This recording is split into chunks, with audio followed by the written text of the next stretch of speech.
Hello प्यारे बच्चों, सुप्रभात।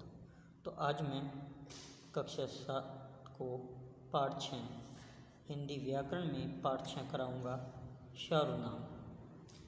कक्षा 7 पाठ 6 सर्वनाम। सर्वनाम नीचे दिए गए वाक्यों को ध्यानपूर्वक पढ़िए। नीचे कुछ वाक्य दिए गए हैं, इनको आपको ध्यानपूर्वक पढ़ना है। अमर दिल्ली में रहता है, वह कक्षा 6 में पढ़ता है। आशीष ने कहा, मैं दिल्ली जाऊंगा। उसने शशि से कहा, तुम सब कुछ कर सकती हो। जिया को स्वयं भोजन पकाना पड़ा। सोनी अपनी प्रशंसा सुनकर बहुत खुश हुई। उपर्युक्त वाक्यों में अमर, आशीष, शशि, जया, सोनी संज्ञा शब्द हैं। उपर्युक्त वाक्यों में अमर, आशीष, शशि, जया तथा सोनी संज्ञा शब्द हैं। इन संज्ञा शब्दों के स्थान पर क्रमशः वह, मैं, स्वयं तथा अपनी शब्दों का प्रयोग किया गया है। ये शब्द सर्वनाम कहलाते हैं, अर्थात जो शब्द संज्ञा के स्थान पर प्रयोग किए जाते हैं उन्हें सर्वनाम कहते हैं। वे शब्द जिनका प्रयोग संज्ञा के स्थान पर किया जाता है सर्वनाम कहलाते हैं। जैसे मैं, हम, तुम, वह, वे, मेरा, हमारा, उसका आदि। अब इसके बाद आता है सर्वनाम के भेद। सर्वनाम के जो हैं निम्नलिखित 6 भेद होते हैं। सर्वनाम के निम्नलिखित 6 भेद होते हैं। नंबर 1 पुरुषवाचक सर्वनाम, निश्चयवाचक सर्वनाम, अनिश्चयवाचक सर्वनाम, संबंधवाचक सर्वनाम, प्रश्नवाचक सर्वनाम तथा निजवाचक सर्वनाम। इस प्रकार सर्वनाम के 6 भेद हुए। नंबर 1 पुरुषवाचक, नंबर 2 निश्चयवाचक, नंबर 3 अनिश्चयवाचक, नंबर 4 संबंधवाचक, नंबर 5 प्रश्नवाचक और नंबर 6 निजवाचक। अब सबसे पहला आता है हमारा पुरुषवाचक सर्वनाम। नीचे दिए गए वाक्यों को पढ़िए। नीचे कुछ वाक्य दिए गए हैं, उनको पढ़ना है। प्रभा ने सुमन से कहा, मैं आगरा जा रही हूँ, क्या तुम भी मेरे साथ चलोगी? उपर्युक्त वाक्य में प्रभा ने मैं शब्द अपने लिए तथा तुम शब्द सुमन के लिए प्रयोग किया है। मैं अपने लिए और तुम सुमन के लिए। वे सर्वनाम शब्द जिनका प्रयोग बोलने वाले, सुनने वाले तथा अथवा जिसके विषय में बात की जाए उसके लिए किया जाता है, उन्हें पुरुषवाचक सर्वनाम कहते हैं। पुरुषवाचक सर्वनाम किन्हें कहते हैं? बोलने वाले, सुनने वाले और जिसके विषय में बात की जाए से जिसका पता चलता है उसे क्या कहते हैं? पुरुषवाचक सर्वनाम। यानी जिन शब्दों से हमें बोलने वाले, सुनने वाले तथा जिसके विषय में बात की जाए का पता चले उन्हें पुरुषवाचक सर्वनाम कहते हैं।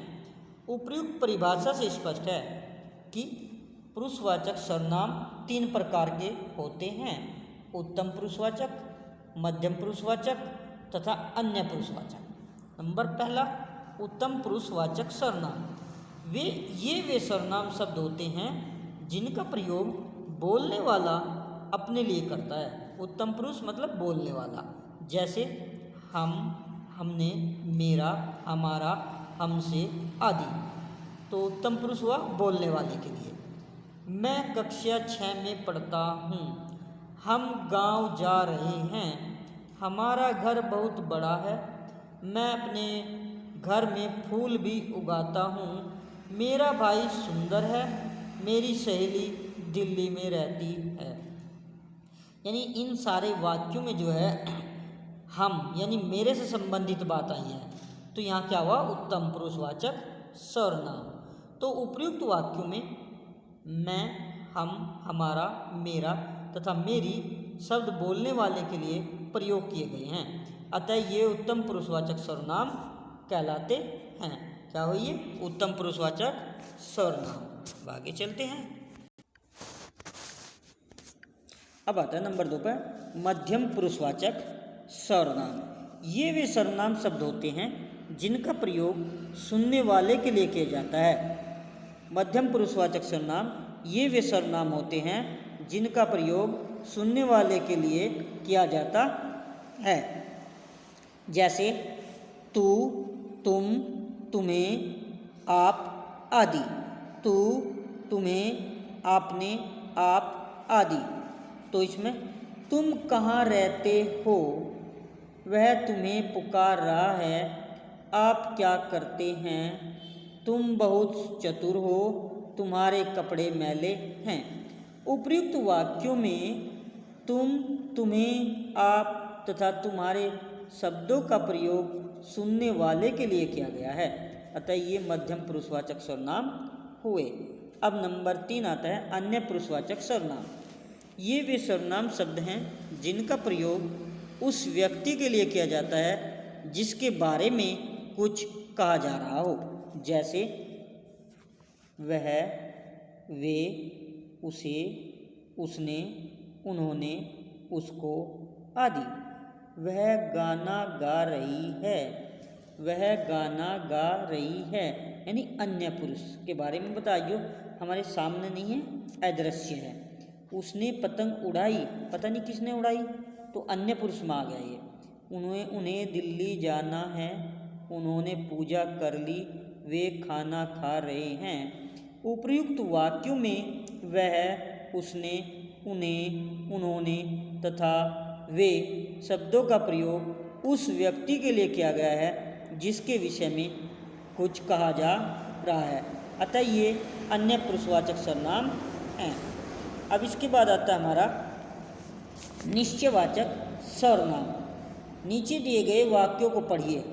वह मेरा घर है, यह मेरा पेन है, ये मेरी माताजी हैं, वे लड़के शरारती हैं, इस नदी का पानी साफ है।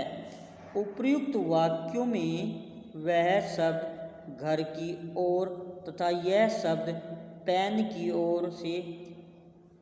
ओर, ये शब्द मेरी माताजी की ओर, वे शब्द लड़के की ओर तथा इस शब्द नदी की ओर संकेत करता है।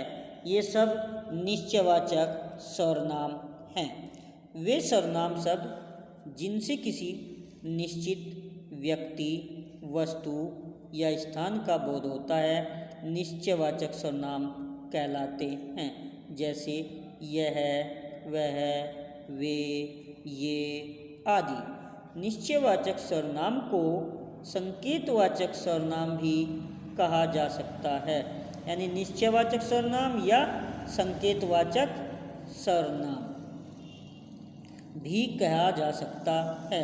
नोट, यहाँ कुछ बताया गया है। नोट, विशेष बात, वह तथा वे शब्दों का प्रयोग पुरुषवाचक सर्वनाम तथा निश्चयवाचक सर्वनाम दोनों में किया जाता है, परंतु दोनों ही सर्वनामों में इनके प्रयोग में अंतर होता है। जैसे वह घर जा रहा है, वह घर जा रहा है पुरुषवाचक, वे मेरे मित्र हैं निश्चयवाचक। अतः वह तथा वे शब्द जब उस व्यक्ति का बोध कराते हैं जिसके विषय में बात कही जा रही है, तब ये पुरुषवाचक सर्वनाम होते हैं, परंतु जब ये किसी व्यक्ति या वस्तु की ओर निश्चयपूर्वक संकेत करते हैं तो ये निश्चयवाचक सर्वनाम होते हैं। इसके बाद आता है निश्चयवाचक सर्वनाम, अनिश्चयवाचक सर्वनाम। नीचे दिए गए वाक्यों को पढ़िए। दरवाजे पर कोई खड़ा है, यानी अनिश्चयवाचक है, पता नहीं कौन है। दूध में कुछ पड़ा है, कुछ पड़ा है। किसी ने यह फूलदान तोड़ दिया, अब पता नहीं चला, निश्चित तो है ही नहीं किसने तोड़ा है, तो ये क्या हुआ? अनिश्चयवाचक। उन्हें कहीं जाना था। उपर्युक्त वाक्यों में कोई, कुछ, किसी तथा कहीं शब्द किसी निश्चित व्यक्ति अथवा वस्तु का बोध नहीं कराते हैं, किसी निश्चित व्यक्ति या वस्तु का बोध नहीं कराते हैं, ये अनिश्चयवाचक सर्वनाम कहलाते हैं। जो हमें किसी निश्चित व्यक्ति वस्तु का बोध नहीं कराते वे अनिश्चयवाचक सर्वनाम कहलाते हैं। वे सर्वनाम शब्द जो किसी निश्चित वस्तु, व्यक्ति या स्थान का बोध नहीं कराते हैं अनिश्चयवाचक सर्वनाम कहलाते हैं। जैसे कोई, कुछ, किसी, कहीं आदि। इसके बाद आता है संबंधवाचक सर्वनाम। नीचे दिए गए वाक्यों को पढ़िए। जैसा करोगे वैसा भरोगे, यानी जैसा करोगे वैसा भरोगे। जिसकी लाठी उसकी भैंस, जिसकी लाठी उसकी भैंस। जो बोएगा सो काटेगा, जो बोएगा सो काटेगा। उपर्युक्त वाक्यों में जैसा शब्द वैसा से, जिसकी शब्द उसकी से तथा जो शब्द सो से अपना संबंध होने का बोध कराते हैं तो इन्हें संबंधवाचक सर्वनाम कहते हैं। वे सर्वनाम शब्द जिनका प्रयोग वाक्य में किसी संज्ञा अथवा दूसरे सर्वनाम से संबंध बताने के लिए किया जाता है उन्हें संबंधवाचक सर्वनाम कहते हैं। क्या पता कि वे सर्वनाम शब्द जिनका प्रयोग वाक्य में किसी संज्ञा अथवा दूसरे सर्वनाम से संबंध बताने के लिए किया जाता है उन्हें संबंधवाचक सर्वनाम कहते हैं। जैसे जैसा वैसा, जिसकी उसकी, जो सो आदि। इसके बाद आता है हमारा प्रश्नवाचक सर्वनाम। नीचे दिए गए वाक्यों को पढ़िए। यह पुस्तक कौन खरीदेगा। प्रश्न किया गया है, नाम भी प्रश्नवाचक सर्वनाम है। यह पुस्तक कौन खरीदेगा, कौन। तुम कहाँ से आ रहे हो, कहाँ। तुम क्या कर रहे हो, क्या। उपयुक्त वाक्यों में कौन, कहाँ तथा क्या शब्द प्रश्न का बोध करा रहे हैं। यानी कौन, कहाँ, क्या, इनसे पता चल रहा है कि प्रश्न पूछा जा रहा है। वे सर्वनाम शब्द जिनका प्रयोग प्रश्न पूछने के लिए किया जाता है प्रश्नवाचक सर्वनाम कहलाते हैं। प्रश्नवाचक सर्वनाम कहलाते हैं। जैसे कौन, कहाँ, कैसा, क्या आदि। इसके बाद आता है निजवाचक सर्वनाम। नीचे दिए गए वाक्यों को पढ़िए। मैं अपना काम स्वयं करता हूँ। अपना स्वयं, मैं अपना काम स्वयं करता हूँ। मेघा अपने आप पढ़ लेगी। आप स्वयं ही सोच लें। उपयुक्त वाक्यों में अपना, स्वयं, अपने आप तथा स्वयं निजता का बोध करा रहे हैं। निजता यानी अपनेपन का बोध करा रही हैं। ये निजवाचक सर्वनाम कहलाते हैं। वे सर्वनाम शब्द जो निजता का बोध कराते हैं निजवाचक सर्वनाम कहलाते हैं। जैसे स्वयं, अपना, अपने आप आदि। वे सर्वनाम शब्द जो निजता का बोध कराते हैं निजवाचक सर्वनाम कहलाते हैं। जैसे स्वयं, अपना, अपने आप आदि। अब नोट, आप शब्द का प्रयोग पुरुषवाचक सर्वनाम तथा निजवाचक सर्वनाम दोनों में किया गया है। आप शब्द का प्रयोग पुरुषवाचक सर्वनाम तथा निजवाचक सर्वनाम दोनों में किया जाता है। जहाँ इसका प्रयोग सुनने वाले के लिए किया जाता है वहाँ यह पुरुषवाचक सर्वनाम होता है, परंतु जहाँ इसका उपयोग अपने लिए किया जाता है वहाँ यह निजवाचक सर्वनाम होता है। यानी सुनने वाले के लिए किया गया तो पुरुषवाचक सर्वनाम और अपने लिए किया गया तो निजवाचक सर्वनाम। जैसे आप हमारे घर आएंगे।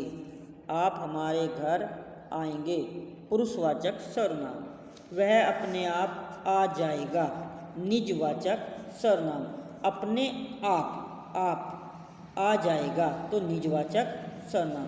तो प्यारे बच्चों, आज का पाठ यहाँ तक ही है क्योंकि काफ़ी बड़ा पाठ है।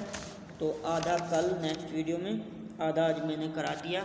तो जहाँ तक का आपको कार्य कराया जाए उसको याद करते रहें, अपनी नोटबुक में लिखते रहें, समझते रहें। तब तक के लिए बच्चों धन्यवाद।